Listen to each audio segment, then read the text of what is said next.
Hello and welcome back to Level Zero Literacy. As always, I am Mason, and I am elated to bring you our episode on Metal Gear Solid 3 Snake Eater, closing out our trilogy on the original Metal Gear Solid games.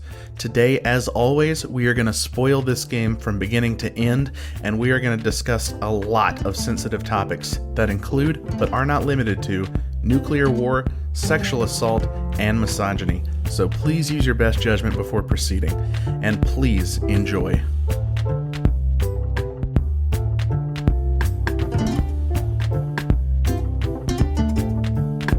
Hey, welcome back to Level Zero Literacy.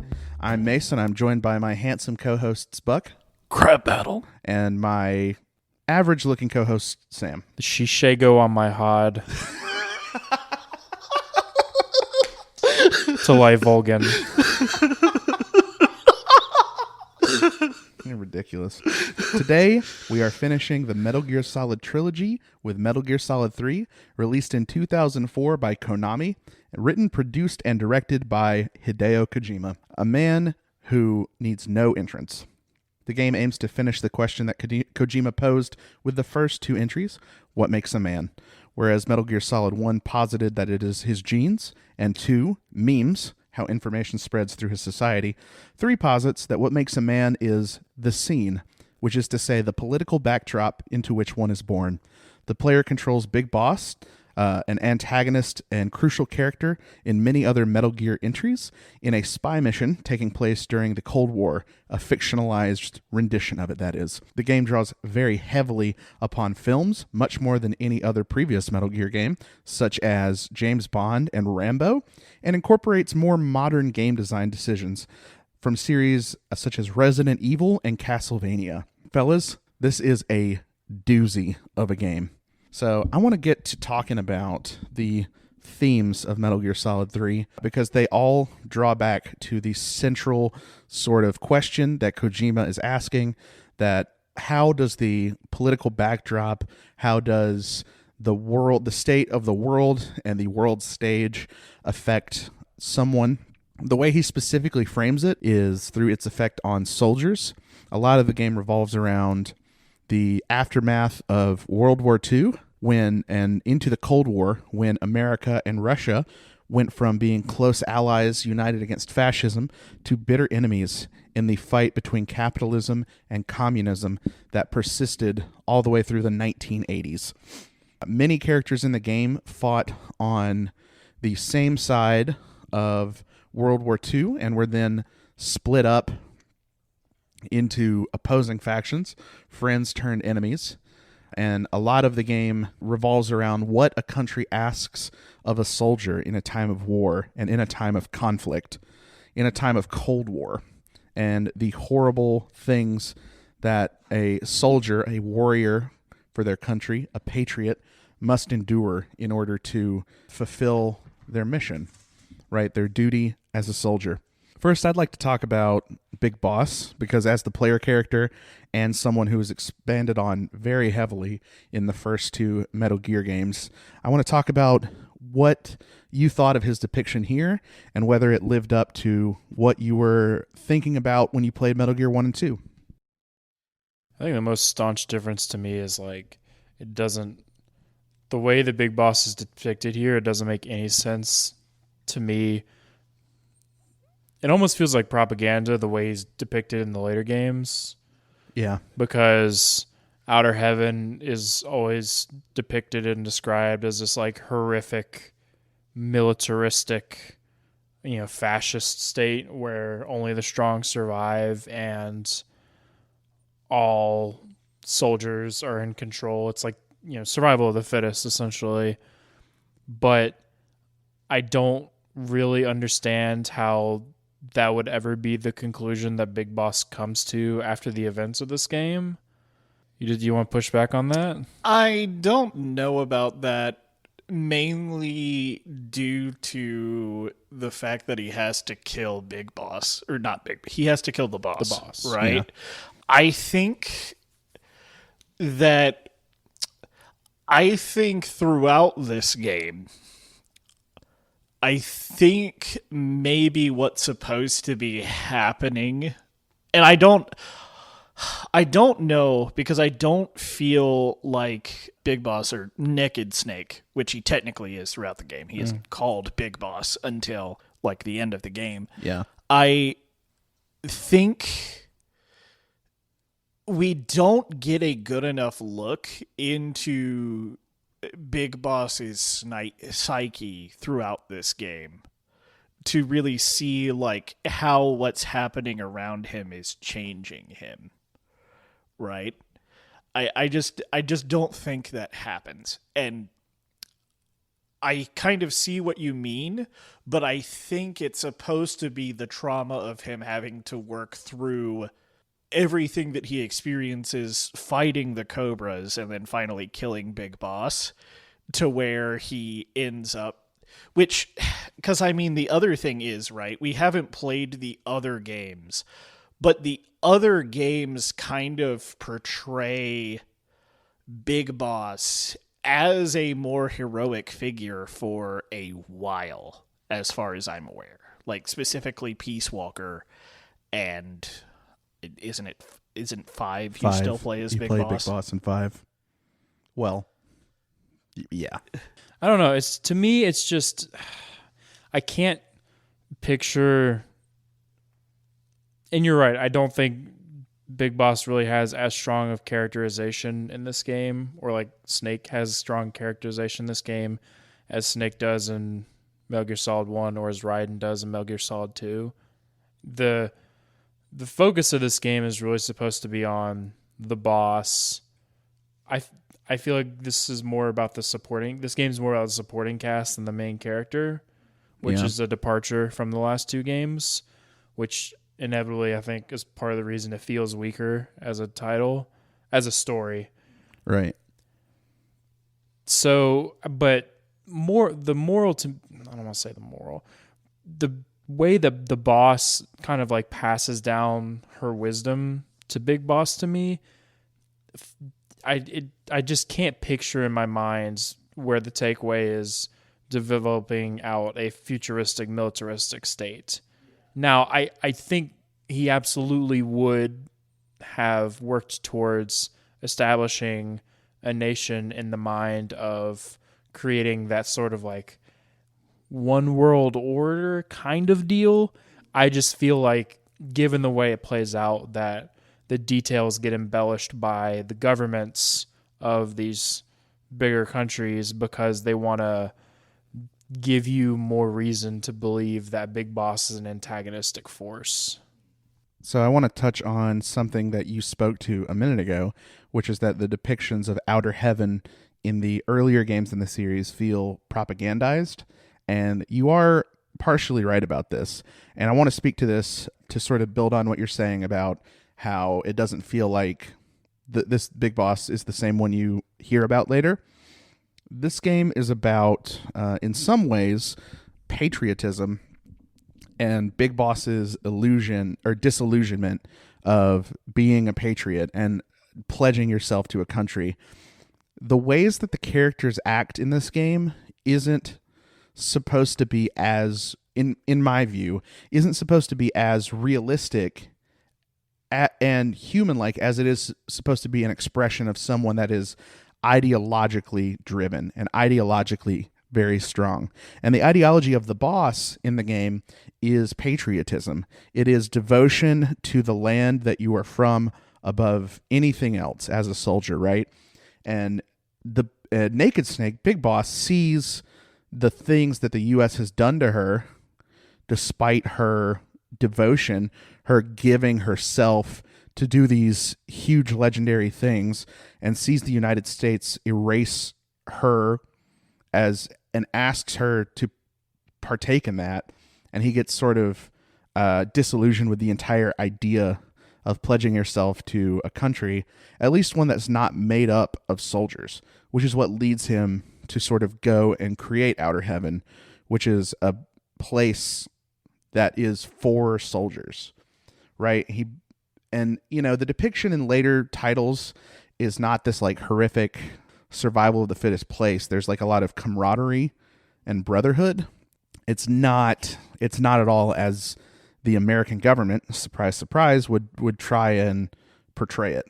Speaking of characters who are ideologically driven, expressions of ideologies, I'd like to speak on our casts of supporting characters, namely Eva and Ocelot, as well as Volgan, and then we'll get into the Cobras maybe after that because they're slightly less so.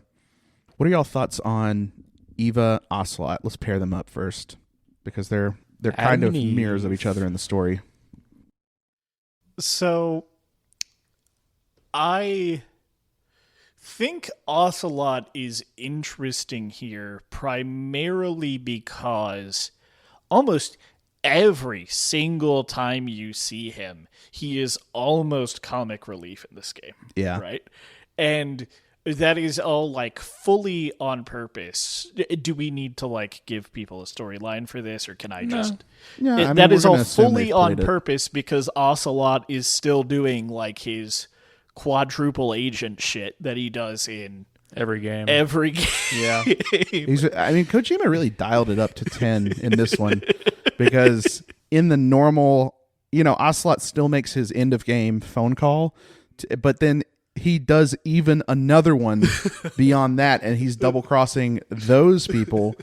And yet you're like, where does it end? But it always ends in the same place. Ocelot is a man who is loyal to the Patriots, right? And it's like, wow, why would I even think this was gonna, the chips were gonna land any other way? So I have an important clarifying question because this is something I thought about. Okay, so the philosophers become the Patriots. The United States and Russian philosophers specifically. But that branch of the Patriots is the ghost false branch that Boss was talking about. Is that true? Yes. Okay. So the real philosophers just don't exist anymore.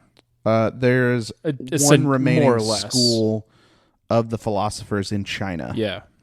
And they kind of, in later series, they don't come up anymore because they weren't successful in retrieving the legacy. Okay. That's what I thought, but I needed to make sure because they use the same name. Yeah. And it's not confusing at all. So I think the philosophers and then the Patriots are based on the Freemasons and the Illuminati, whereas in the 1500s or whatever, the Illuminati were a branch of the Freemasons that broke off and became this sort of political group that is now we know from conspiracy theories, but right, they were a real thing. And I think I think the philosophers and then the Patriots are supposed to simply be just a retelling of that kind of historical thing. You know what I mean? Well, I thought I really liked how Ocelot was done in this game. I think it was nice to kind of let him be a little green. Yeah. And let him play a little green. I think that the biggest problem I have is him being Adam, him being the person that Snake was supposed to meet with at that rendezvous at the very beginning of the game I just finished the game last night. It's been less than 24 hours. That detail has not really clicked with me. Yeah. Because given how Ocelot behaved in that situation, I don't understand how he was supposed to be the contact for Snake. Now, I will say that being the case does make some of his actions throughout the rest of the game make more sense in hindsight. Instead of this coy revenge relationship, which I think still makes sense to me. It's meant to be this. It's like a father-son type thing. I was going to say the silent hand. Oh, yeah. But I kind of, I don't know, there was a part of me that kind of liked the concept of Ocelot is so fueled by revenge by this man who humiliated him that he's willing to go to traitorous lengths to be able to be the one to get his what he feels he is owed. It really plays into what I was talking about earlier, how they don't act realistically. They don't act in their own best interest. They act with ideological strength. and the ideology of Ocelot seems for the most part of the game to be this survival of the fittest, proving oneself as a soldier, as a warrior. And then, obviously it's recontextualized very heavily at the end of the game.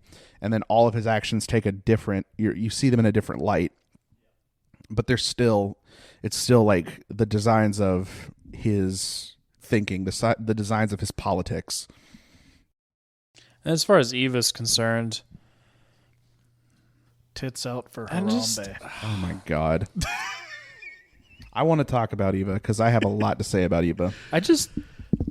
Good. You start. You start us off. Okay. So we've talked in the past about how Kojima does not do the best when writing women. He frequently will use motherhood as a synonym for womanhood. He will frequently motivate women characters by,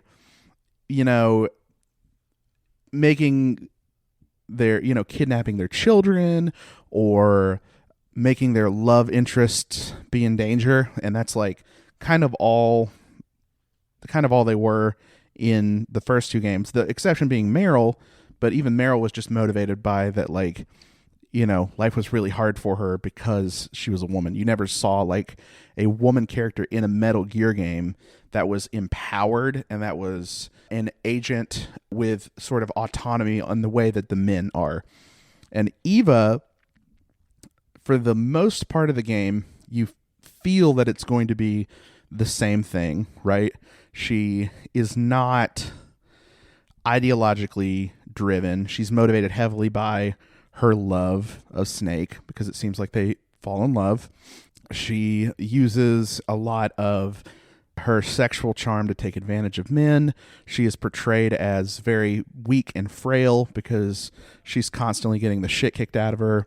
And then in the end, in classic Kojima fashion, because he always sort of does these recast their actions in a different light, like right at the end of the game, you learn that no, her motivations don't come from any of this type of thing that you frequently see the women do. She's not motivated by her love of Snake. She doesn't love him at all. She's not motivated by motherhood in the way that the boss is.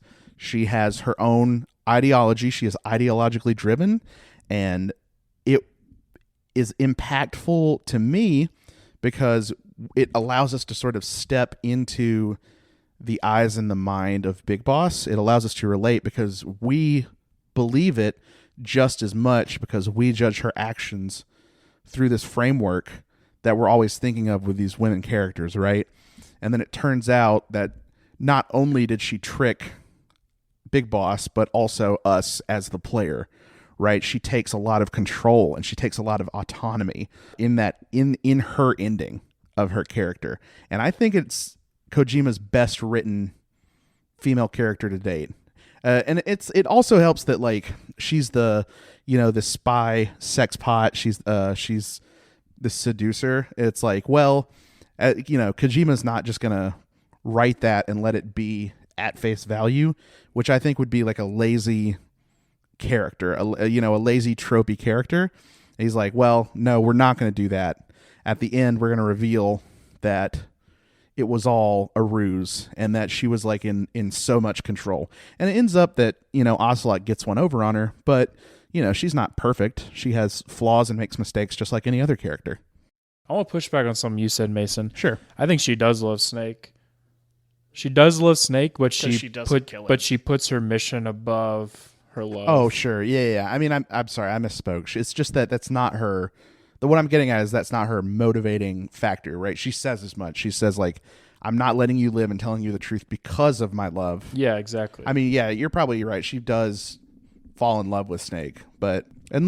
So we condemn a lot of over-sexualized or like over-horny depictions of women on this podcast for good reason. But like, I think in this, given the influences that this game draws from, I think having her have a romantic subplot is not like some grave writing sin. I think it's handled perfectly well. I'm not saying it is. I'm saying if we're trying to like fit Eva into this concept that she's like this really good far departure from the typical Kojima writing, I there's part of me that feels like it's like not, to me it's not enough.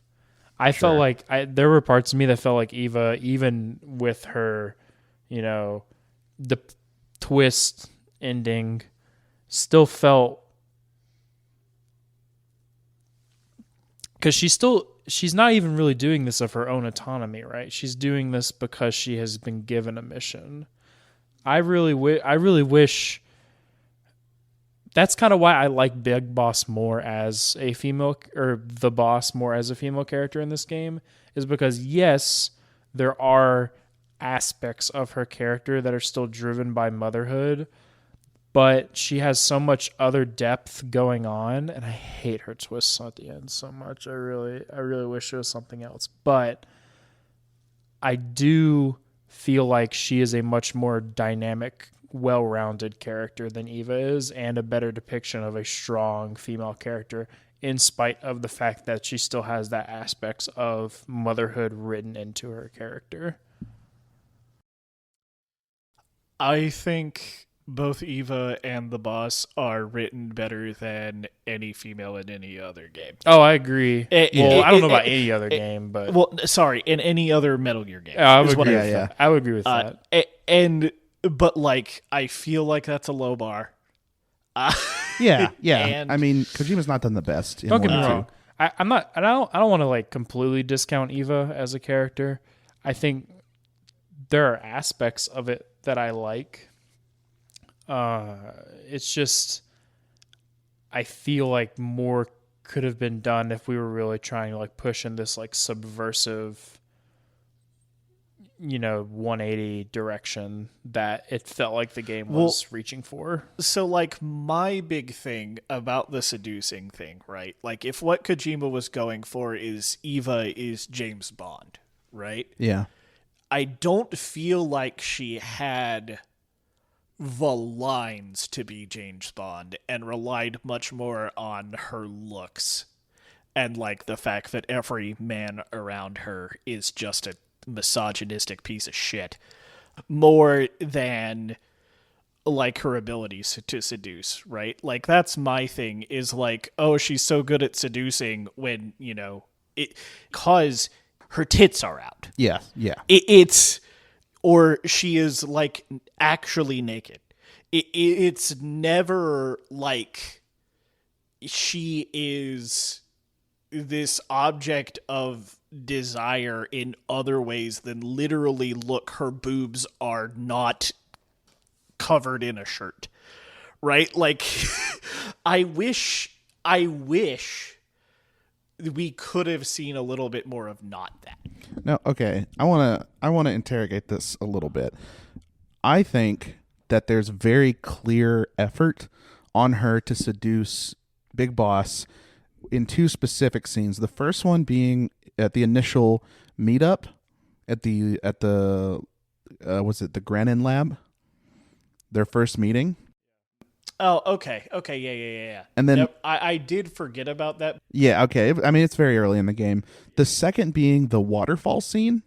There's a lot of romantic tension between Snake and Eva in that scene.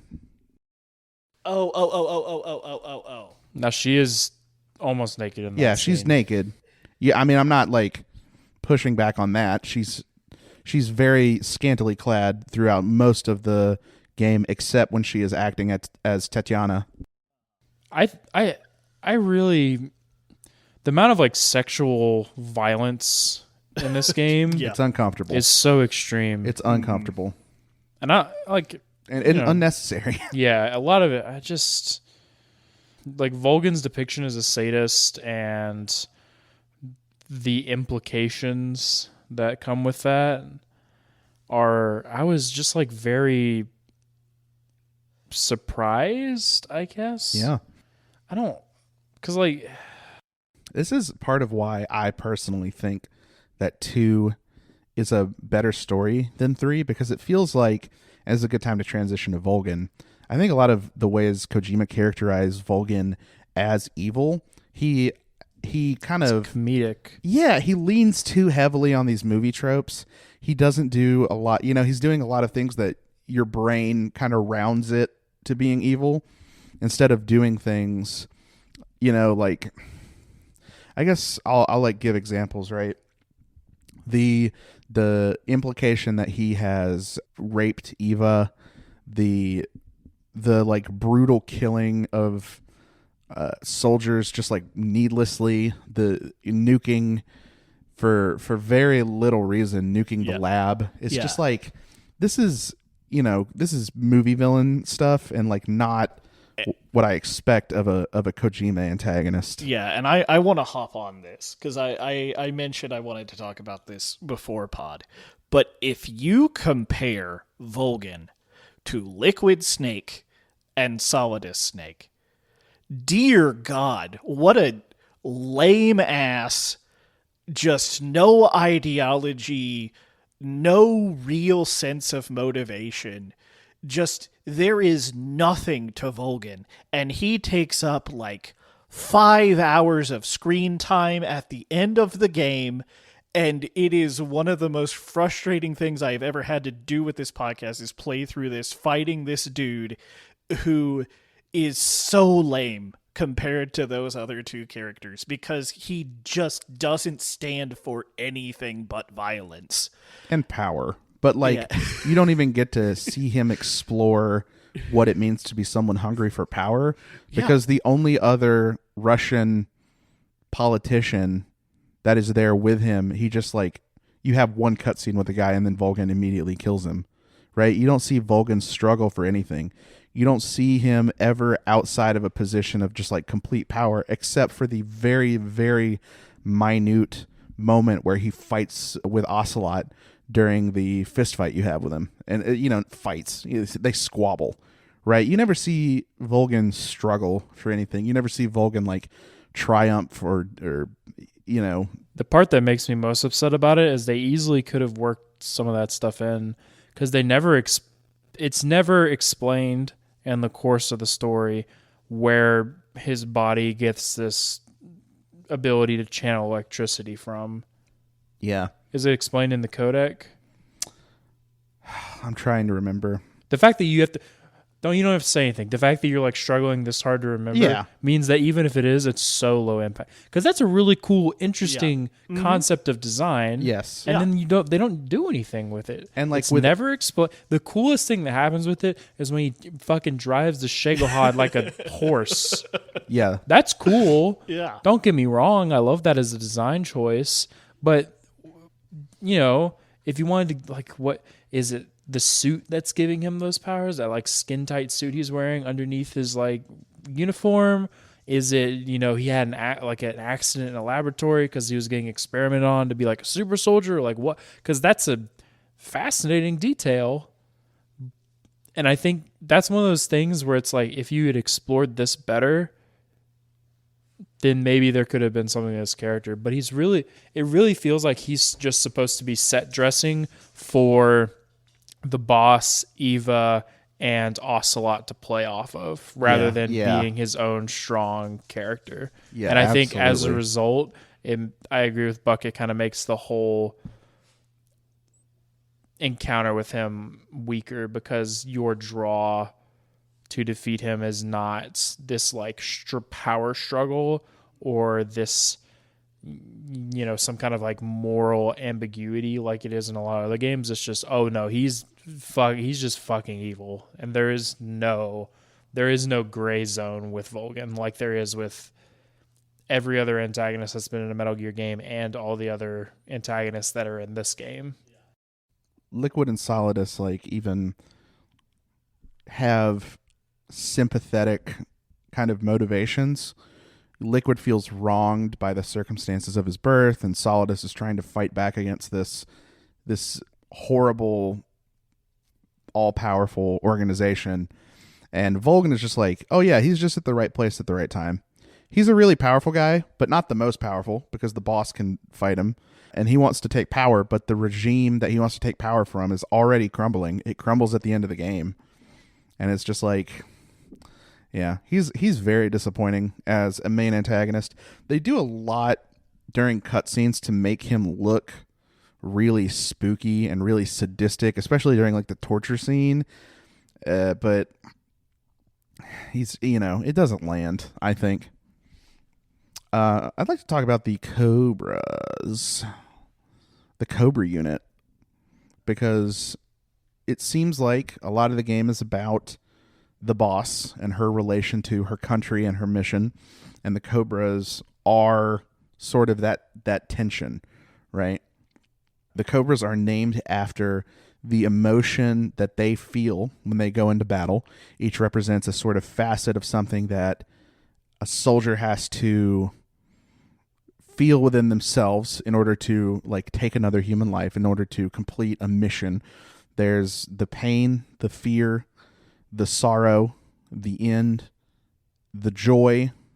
Am I forgetting one? And the fury. I think the Cobra unit do a lot better as a sort of compadre of boss characters than, not Foxhound, but what are they called in number 2? I don't remember. The guys from 2.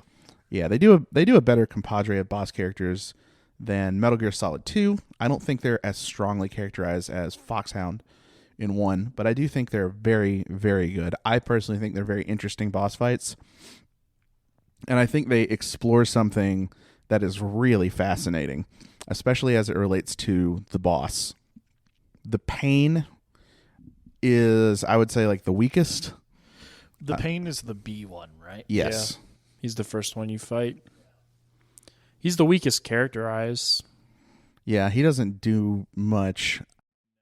I do kind of want to like push a little bit back on like them being better than everyone from 2, because like you got to know Fortune pretty well, and I think I kind of liked Fortune more than most of what's going on with the Cobras. I think Fortune and Vamp are both like pretty compelling. Because like I'm gonna be real with you, I like, so like I think for me personally, the Cobras are interesting to look at, is like they all bring a certain emotion out onto the field, right? Yeah. And I think maybe each of those emotions are like their expression of maybe like PTSD or something like that. It could be. It's just like, I see it framed as just like not PTSD, right? It's not post. It's just like, it is very sincerely what they're feeling when they fight.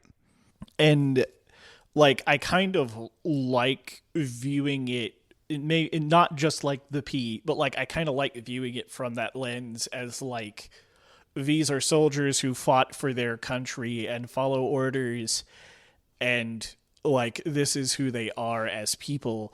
But like you don't really get to know or experience any of what got them there like you do with Foxhound. And you don't really get to know them more as people like you did with people like Fortune or Vamp, except for like the Fury gets to talk a little bit. Yeah.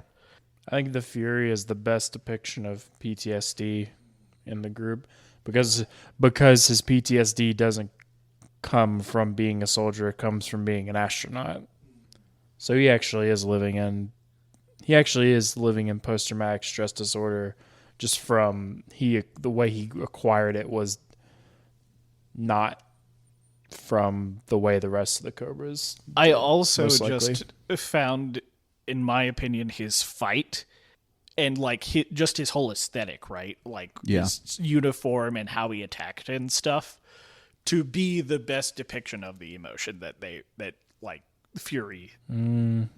What did y'all think of the boss fights mechanically from a gameplay perspective? Do you think they expressed the boss well? Do you think they were fun?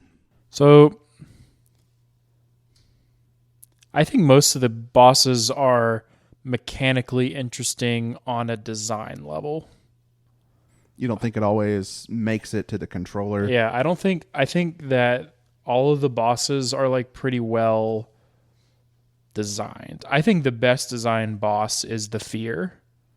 I feel like the Fear does the best job of depicting the emotion more, even more than the Fury, because everything about the fear, everything about that fight really does a good job of depicting fear on a battlefield, right? It's you're fighting an enemy that you can't see, that has non-human ways that he acts. He has non-human features about him. You know, he runs around and just eats raw animal carcasses. And on top of that, the arena is filled with traps. So there's the fear of running into a trap and having to like watch your step very carefully. I think that, as much as I didn't really like that boss fight, because I have a propensity against boss fights where they full heal, I just find that a very annoying mechanic to be in a game.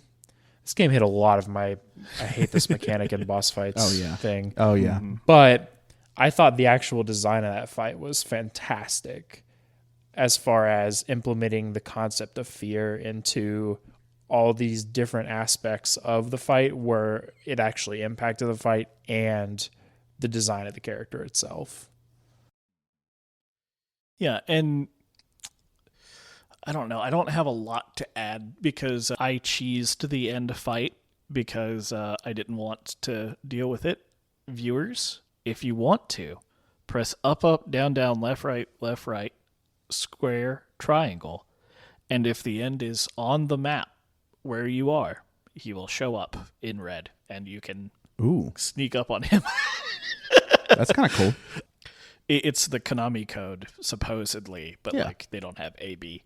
And I found, like, thinking about how the Cobra characters imitate their emotion, like, in their fight, the pain, while weakly characterized, like, the fact that you have such little wiggle room to, like, actually injure him. Oh, yeah. Awesome design. And you have to, like, swim around and like manage the fact that, you know, you can only breathe for so long to avoid his actual, you know, bee sting attacks. Like pheromones and stuff. Yeah. Like, I thought that was a pretty good, interesting mechanical fight. But, and I agree with what you said about the fear, but like, for me personally, I didn't have, I am not a person who thinks video games should just be fun because that limits what video games are. But I did not have a lot of fun with these boss fights. So here, I want to explain why I feel like the end is the worst designed boss in this game. I don't think that the end's boss fight actually makes a lot of sense for a character called the End. So there's a couple interesting things about this boss fight. The first thing is, if you save and turn off your game and wait a few days and come back, you immediately get tranked and put back in jail a few screens back, essentially. If you save and turn off your game and come back 2 weeks later, the End is dead. He died of old age. Very funny. He's I think he's canonically like 109. Yeah. So makes sense.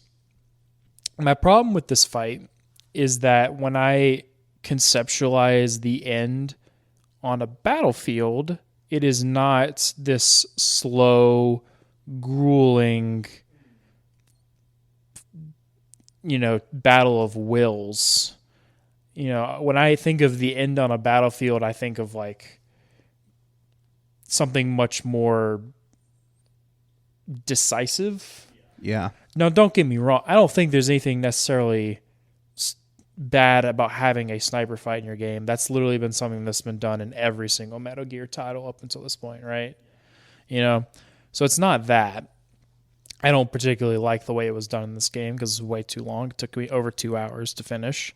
But I feel like the End is the fight where I less felt that the emotion, quote unquote, because the End is not really an emotion. That's just a thing. I didn't have that connect the same way I did with most of the other Cobras. I think I can explain why, right? Here's the other thing. He doesn't even kill you. Yeah. The end doesn't kill you like the other bosses do. No. The end just puts you in jail, which isn't an end. You're just in jail. I'm going to go Well, back. he does kill you if you don't do the If you don't, if you actually like lose to him in a fight, you do Yeah. die. The thing about the end is, I think what Kojima was going for is that on a battlefield, with snipers, right? There's always a looming sense of dread that a sniper could be just looking at you and ready to pick you off at any minute, and you wouldn't even be able to conceive of your own death, right? Got it. It's just like a looming thing. But So call him the Dread. when the end shoots you, you don't just immediately die. He like sticks a poison dart in you, and you slowly you can like pull it out. It's like it kind of undercuts what if the end was like this thing where he had awful aim because he was really old, but if he hit you, it was like a one-shot kill. That would like communicate what Kojima's going for better. And if you just do that and make it like a 10-minute boss fight, Yeah, instead of and 2 hours. Yeah.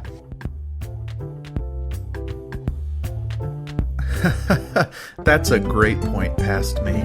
Listen, I'm dropping in here for the mid-roll ad to tell you that we still don't have any sponsors.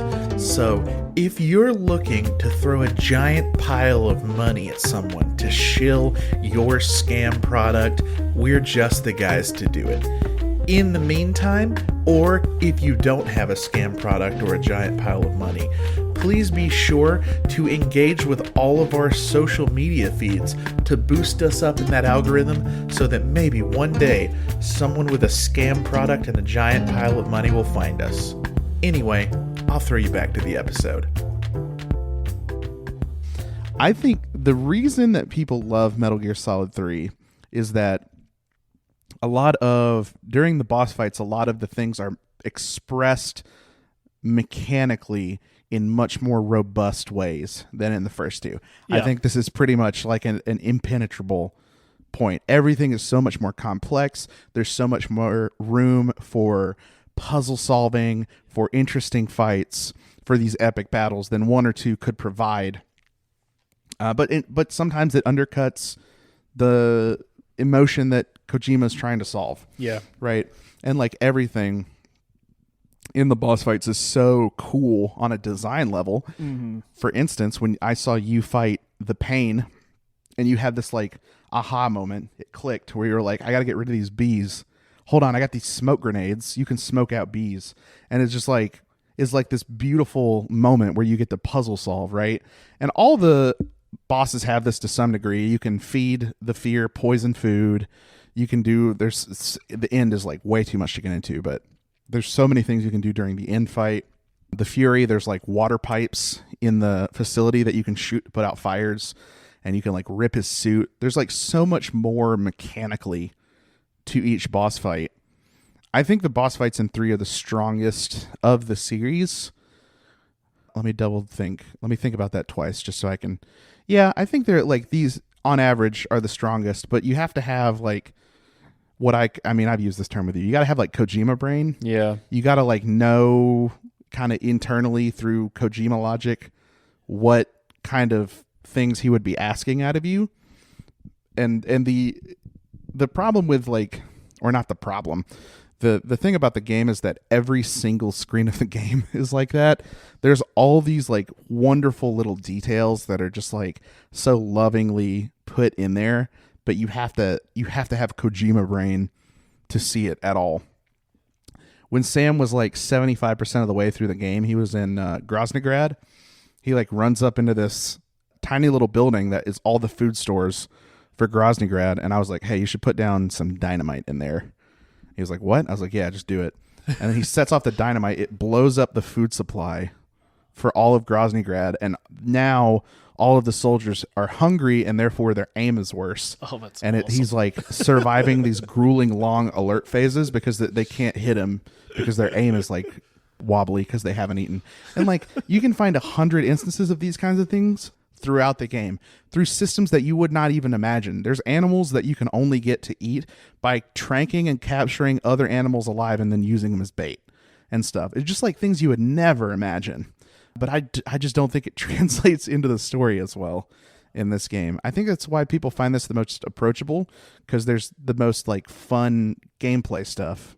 And like, that's why I was saying before we started potting, I think this is the best video game out of the three, but this is the least likely game for me to ever come back to, for me personally, because a lot of that stuff isn't as for me, mainly because I just don't really like stealth combat that much. I got it. You know? It's like I see all that cool stuff and I was like, wow, I wish I cared. Yeah. Yeah. I would, but like what I want is more longer codec conversations. Sadly. Before we get to codec, anything you want on gameplay? On the Cobras? We're still talking about Cobras? Still on Cobras, Cobras. Right? I thought the gameplay. Sorrows section was neat. Oh yeah, that was. It wasn't like mind blowing or anything, but it was just like a cool. You explained like the details to me and stuff. I was like, oh, that's really cool. I've got a question. I didn't really kill anyone in my playthrough. I didn't either. I had like 20, I think, at that point. So like, does the number of like ghost spirits, whatever, increase if it you is killed exactly more the people? number of people Yeah. you've killed throughout the playthrough. Oh, There okay. are a crazy amount of mechanics to the Sorrow. Yeah, so Mason explained to me that like depending on where you've shot them or how you killed them, like impacts how they behave that's during so cool. it or how they appear during it. You know, they all like match the uniforms of the people you killed. You know, it's actually super in depth for something that doesn't really have a whole lot to actually do during it. Yeah, It's almost more like a cutscene than a boss fight. Yeah. I want to push back on the Sorrow a bit. If I non-lethally kill a boss, Well, they explode. and they explode Yeah. because of their thing, I didn't kill them. But you still feel the sorrow. You still feel the sorrow of it, or at least that's like what Kojima's going for. Is the death still weighs heavily on the soldier? Yeah. Right. If you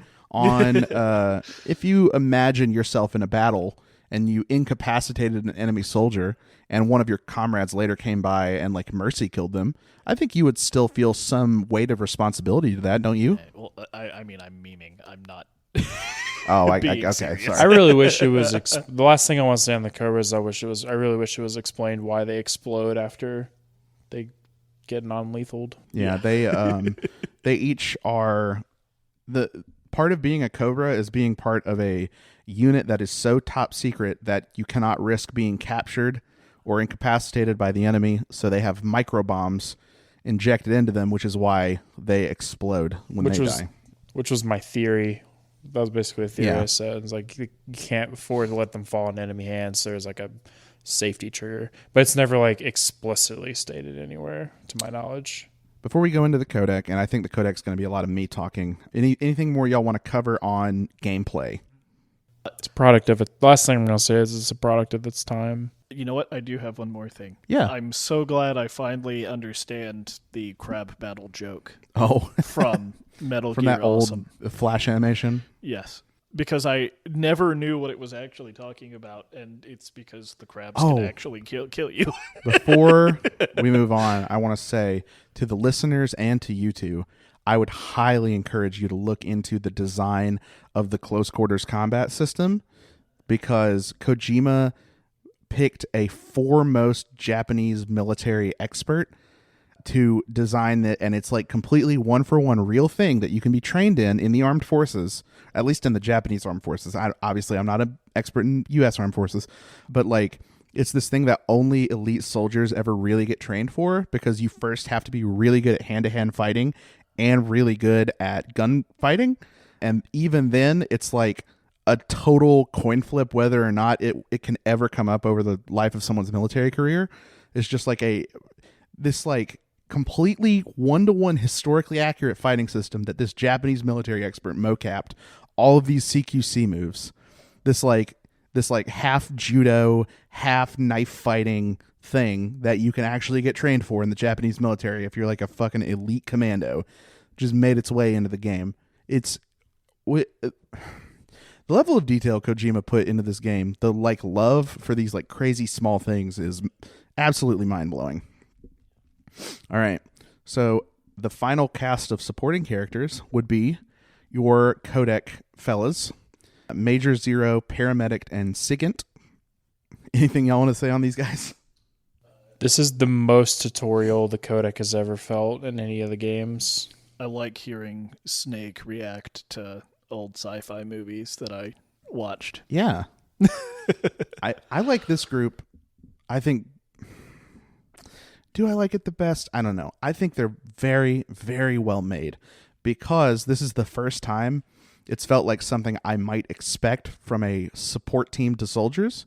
It's not made up of veterans and these like hardened people, or like this like very aloof, like, oh, we brought your fiance onto this military mission because we thought that'd be a good idea. It's like, no, these guys are just like a bunch of nerds that are really good at what they do, and they don't really grasp the gravity of any of these situations because they're sitting in a room reading you off information or spouting off things from their nerdy expertise. Paramedic is like this film buff who is like this, Kojima. Yeah, this She's Kojima Kojima. self-insert. She's like, all she wants to do is like talk about how cool Godzilla is, or like these trendy new dishes, these trendy new movies, and all this music she listens to. And she can go like on and on and on.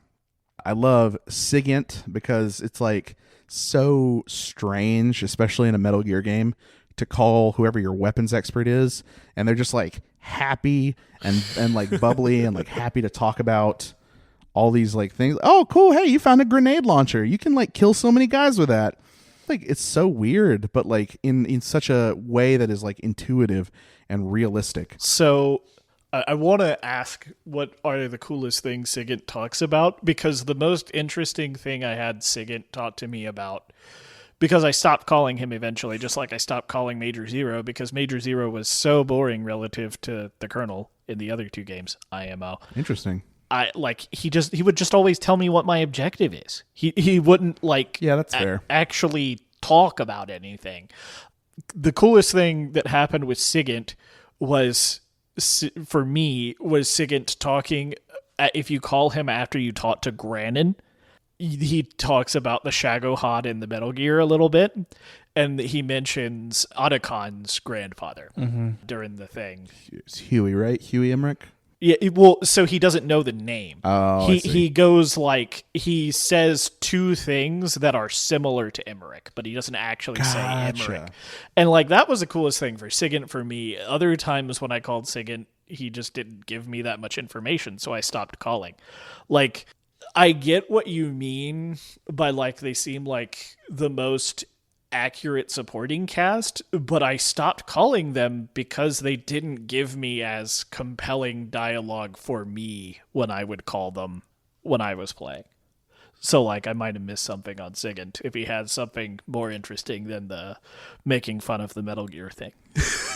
I like Sigint a lot. Two conversations of his I really think are very like funny and charming are when you finish the Sorrow fight and you call him wearing the Sorrow camo, and he's like, where did you get that? And Big Boss is like, oh, the Sorrow gave it to me. And he's like, what? The Sorrow's dead. What do You you guys mean? been dead for 2 years. That doesn't make any sense. And he's like, are you serious, Snake? Snake's like, yeah, I just saw him. And the other I like is when he describes the boss's weapon, her gun, the Patriot, and he can't explain in like logical terms why it has infinite ammo, and he's just completely vexed. He's like, I don't know how she can keep shooting that thing.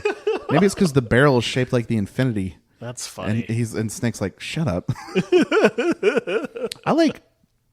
So you don't really like Major Zero. You find him pretty boring. I think he's pretty funny because I think all three of these are Kojima kind of self-inserts. They're mirrors of parts of him, because Major Zero, this thing that comes up a lot is that he just wishes really bad he were a character in a spy movie. Like he always is talking like, ooh, you found the cigar that you can breathe out poison smoke, Snake. Are you going to use it to do some espionage? Snake is like, I'm like literally surrounded by people that will shoot me. Yeah, see, he never talked to me about stuff like that. I guess I stopped calling them Because, you mentioned after the Sorrow fight. Yeah, there's no way I would have called. Yeah, I got singing you. after the Sorrow fight. So, okay. Yeah. It also feels like you have to call them frequently to get some of the details that you're talking about. Like you have to keep calling them and calling them. And the issue I had was like, you were like, oh, you should be calling these people. And so I eventually I did. And my biggest complaint about the Metal Gear series as someone who does not Kojima pilled or is not, didn't play a lot of games in this era is that so much of the information is divested to the player through the codec, and me as a younger, more newer generation gamer hate using the codec because I don't want to feel like I have to get tutorials for everything to be able to understand the mechanics of the game. I want to be able to intuit the things that I'm supposed to do naturally through the way that the game is designed, not through information being fed to me. Which that's so like an interesting thing I think about that is that is a result of new game design. I think a lot of the limitations of older games is they had to tell you. No, I agree. That's what I mean. Yeah. That's what I'm saying. And so now in Metal Gear Solid 1 and Metal Gear Solid 2, I think I was able to come around to it eventually because there is a lot of characterization, a lot of narrative that happens through the codec. I didn't call it frequently. Mason still got mad at me a lot. But in Metal Gear Solid 3, even when I started eventually calling on the codec, it never really stopped feeling like tutorials. And don't get me wrong, it's cool to get the information about how the guns work and how the camo works, or like why this functions that way. And I think that is definitely a way to like develop and like make your character out. But I was being honest. I was like, at some point I would stop calling if you didn't tell me there was more to it, because there's so much up front that is like, this is just us explaining things about the game to you as a player. I also had paramedics start repeating stuff. Yeah, she does that. All the characters do that. Yeah, which it isn't a thing in the other games typically. They, at least from my experience. I wouldn't know. Yeah, Sam has never heard a repeated codec line in his life, and he's not starting now. All right, so the last two big topics I want to cover are the Shagohod as a Metal Gear, and then the ending of the game. I think am I missing anything big, y'all? Do you feel like we talked about boss enough? I think we're going to cover boss when we talk about the ending. About the end. Sure. Yeah. We'll not the end of the character. The end not of the game. ending. Not the end. The ending. All right. So let's talk about the Shagohod. This is the first Metal Gear we've seen of Russian design. Yeah. And it's like this brutalist, practical, like different Metal Gear. It's not like made in the image of man or some kind of weird frog creature. It is like a tank with opposable legs and all these like crazy Cold War era experimental weapons. It's this larger than life thing. I personally think the Shagohod boring. It falls a little flat as a Metal Gear. It's super boring. I think the fear that is struck into your heart when you see a Metal Gear is like its alien design as opposed to like normal stuff. And I get this takes place in the 70s or whatever, and like, technology's not as far along, but I think the designers could have done a better job to make it look more alien, more threatening, more strange. I think it just is like a big scary tank. I mean, I think Kojima was going for what is it now, to be more specific, it takes place in like 63. Yeah. And I think Kojima was going for, this is a Russian super weapon in 1963. What super weapon were the Russians going to make in 1963? I'm not trying to defend it, but no, you're right. They would make a big scary tank. They would make the biggest, scariest tank. I'm just saying, like, this isn't in a vacuum. This is a Metal Gear game. They're named after how crazy and scary Metal Gears are. and like this as a Metal Gear is like Well, not as kind of so here's the kind of thing, plain. like, I don't. I feel like, and I know what you're thinking, dear listener. You're thinking, but level 0 literacy. It's not a Metal Gear. It's designed by a different guy. The Metal Gear was designed by a different scientist who is not Sokolov. I don't care. yeah. It's meant to be the Metal Gear of this game. It takes right? you fight it in Yeah. the part of the story that you fight the Metal Gear. The most terrifying and interesting thing about it is when Volgin does the fucking horse which thing. is cool, but it's boring. The problem is that like every like interaction you have with the Shegahad is boring. Planning the C3 in the hangar is boring. that whole the boss section fight- of the game. The boss fight where you whole actually section. fight the Shegahad is boring. The design of the Shegahad is boring. The chase scene is the coolest part of fighting the Shagohod, but even that is like you find out like immediately. You can like, oh, this is scripted and it's just gonna run its course, right? It's just like it takes no damage during the chase scene. It's like if the whole thing was the chase scene and they didn't have those awful parts down the airstrip with all the motorcycle dudes and you were just fighting the Shagohod like that and not in the big featureless circle arena, like it would have been so much cooler. Or at least have it be the two phases, right? There's the chase sequences phase 1 and then big featureless circle where he has it as a horse in phase 2. Yeah, and then like I remember I told you I was like, oh, when I told you like very early in the game, oh, when you get to the Shagohod, put on the fire camo because it's invalidates like one of its attacks, and then you put it on and the tag did like actual like 1 damage. And I was like, oh, this kind of undercuts how big this is supposed to be when you put on the camo and it's the laser can just like not touch you. Yeah, it's just like basically a paper cut beam, you know. I think the Shagohod falls majorly flat as a Metal Gear, as something that is the Metal Gear parallel. And also the aspect of the boss fight where you have to like trust Eva to drive a motorcycle correctly. All right. Like she was beating the shit out of Sam for no reason. She ran me over like 3 times. It's like ridiculous. It's like, man, I know you're a double agent now, but you're actively trying to kill me. She's a huge piece on that motorcycle. All right, the ending. We have escorted Eva in her wounded state with our fun little escort mission to our escape vehicle. Only one person stands in our way, the Joy, the boss, our mentor, our mother figure.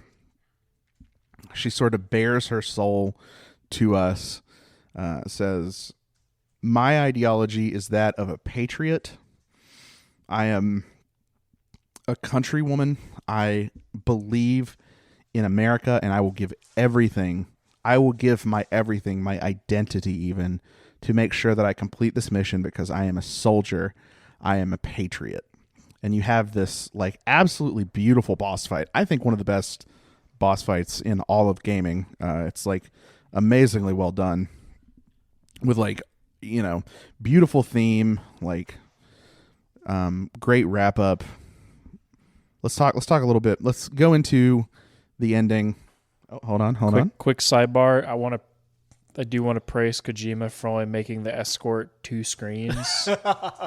A weaker game dev would have made that like 5 or 6 screens long. But thank you, Kojima, for only making the escort mission 2 screens long. I know it's going to be like 8 times longer in the remake. And so the ending, let's talk about that a little. So I was really glad to get to the ending and hear the boss talk when you got here. But it was primarily because you are starved for any interesting story beat at all when you get to this point in the game, in my opinion. I don't know if you'll agree with me on that. I would mostly agree. Yeah, let's post Shagohod. The third quarter of this game is like pretty dry. And so like I almost worry that my positivity towards this is kind of just because of that. Maybe, but you know, I think it's really interesting to hear. Well, first off, the boss kind of suffers a little bit from Kojima womanisms. Like, the fact that she had her baby on the World War II battlefield and it was taken from her. Like, that is so... Why did he have to do that to her? Why? Well, it's... She is the joy, right? And I think in Kojima's brain, like, the defining joy of someone's life could be the birth of their child. Birth of their child, yeah. So I think that has something to do with it. I think it's her characterization as someone who feels joy, who's jubilant on the battlefield, it's like a somewhat logical extension of that as a character concept. I like the boss's wrap up. I think the final fight is incredible.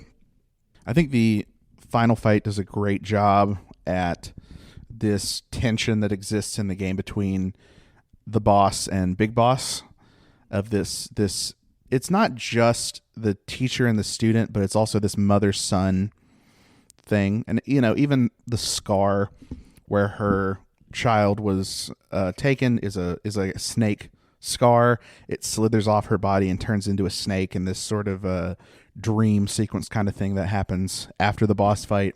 I'm not sure if that's meant to be literal or not. I think not. I would hope not. I thought so. Like, when you beat her and Snake kills her and the flowers all turn red, I thought that was really cool. I don't know if that is literal or not. It's so weird. It's not. I got Sam so good. You see the flowers later and they're still white. I think it's the boss Big Boss processing things really fast, because he lets go of a red flower petal in the plane, white. It turns back white. So I think that's just like, that scene is just his sort of what he sees and feels, just expressed in this sort of beautiful, dramatic way. I do think the horse whinnying is kind of funny. It's weird. The horses, I don't. The horse being in that scene doesn't make any sense. I got Sam so good on this scene. I was like, when he started, I was like, yeah, the flowers turning red is actually a reference to a real phenomenon that happens in this one region of Russia where there's this species of flower that blooms for 1 hour and turns red. He was like, oh yeah. I was like, no, I'm fucking with you. I'm making that all up. See, but you literally talked 20 minutes ago about how Kojima hired the best man in Japan to come. I know, that's why it works. So, fuck Kojima putting stupid bullshit in the game. What do you want me to say? What, you want me to not believe you? This is just normal for this man. It is. The tie-up goes like really beautifully, and then you like learn in all the post-credit scenes that she was double-crossing Volgin and the Russians the entire time.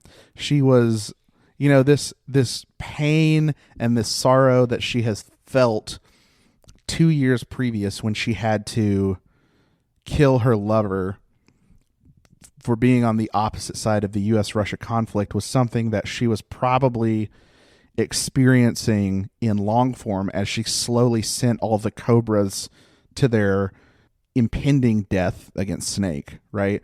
She was this person who was, she was trusted by the Cobras. She had this personal bond, and she knew that Snake was, or at least she was banking on the fact that Snake was going to complete his mission, so she had to be sending them to their death, right? This was something she was probably struggling with for the entire events of the game.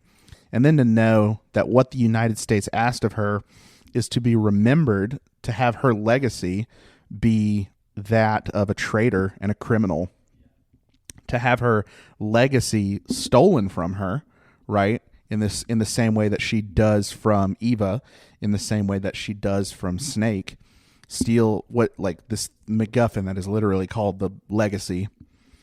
It's like such a condemnation, and such a really beautiful and poignant one. This condemnation of what countries ask of their soldiers during times of war, during these top secret espionage operations. This Kojima kind of walks back from this fantasy movie setting for a moment, and he's like, don't forget, this country full of powerful people will just routinely ask spies to do things like this. Especially when the country is like the way they go about it is incredibly stupid. We're just going to give this madman 2 nukes that he can fire from anywhere. Yeah. Certainly, he will not do something dumb and rash with those that will cause us to have to completely other problems pivot. for us. We're going to have to completely pivot from what our plan was because he's going to fire off a nuke and blow up a Russian facility. Certainly, that will never happen. Little do you know that you find out later that was the Russians' plan the entire time, because they want Gorbachev. Or is it Gorbachev? I'm sorry. Who are you talking? Khrushchev? Yeah, Khrushchev. Excuse me. Khrushchev wanted leverage over the Americans, so he wanted them to rely on him to not leak that information. So he allowed Russians to be nuked in the process. Yeah, see, I think this game, the ending of this game could have benefited by just leaving the Patriots out of it. They introduced so many things that, like, retrospectively make the actions of these characters seem really stupid. The last 20 minutes of this game almost invalidates the entire rest of the story as it has happened. I think that maybe invalidates probably not the best word, but undercuts it for sure. I don't like the way that this game is backloaded is so different from the way that Metal Gear Solid 2 is backloaded. Metal Gear Solid 2 is like, here's all this intrigue, and we're laying breadcrumbs, and we're like, we're placing all these things that are going to pay off later. This game is like, all that shit that happened actually didn't happen the way you think it happened to happen some other way. And it's like the way it plays out, it's frustrating because what it feels like, and I don't know how intentional, I think this is intentional, but I don't want to give it too much intentional credit. What it feels like is, and I hope this doesn't sound too hyperbolic, nothing that happened in this game matters. Because it was all designed by the philosophers. And not just designed by the philosophers.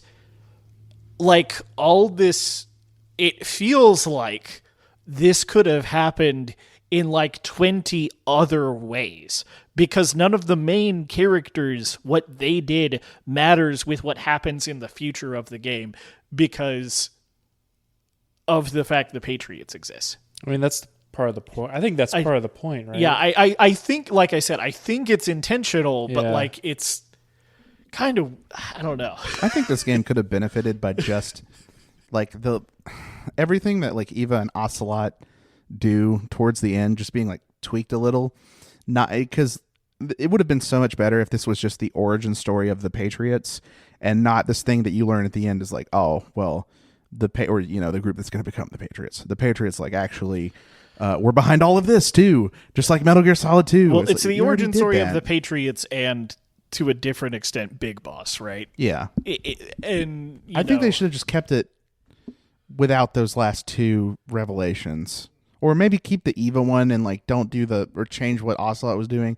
I don't know. I think it's tonally, they put like a little injection of Metal Gear Solid 2 at the end and it clashes. It just it doesn't fit super well to me. This is so. Let's each give our overall Metal Gear Solid trilogy rankings. I'm going 2, 3, 1. I'm going 2, 1, 3. I am going 2, 3, 1, but 3 and 1 are very close in my mind. 3 only gets an edge out because of the gameplay. Yeah. 2, I think, is like, obviously, I mean, if you've been listening since episode 1, you know it's my favorite game of all time. But yeah, there's like some things about 3 that make it fall a little flat of the story of 2, and it's like just enough to where it's always this like nagging thing to me. Overall, I think it's obviously a masterpiece of a game. It's just that when held up to other games, it's like amazing. When held up to Kojima's other work, it's like you could Kojima a little harder. Yeah. I want to be clear with my ranking. My ranking is a very personal ranking because I like PS1 crappy games, but also the buck buff. but also I just like I think 3 mechanically is a very good game. Like, I just want to emphasize that I think 3 mechanically is a very good game, but 1 story is a lot. I like story. I like 1 story a lot more.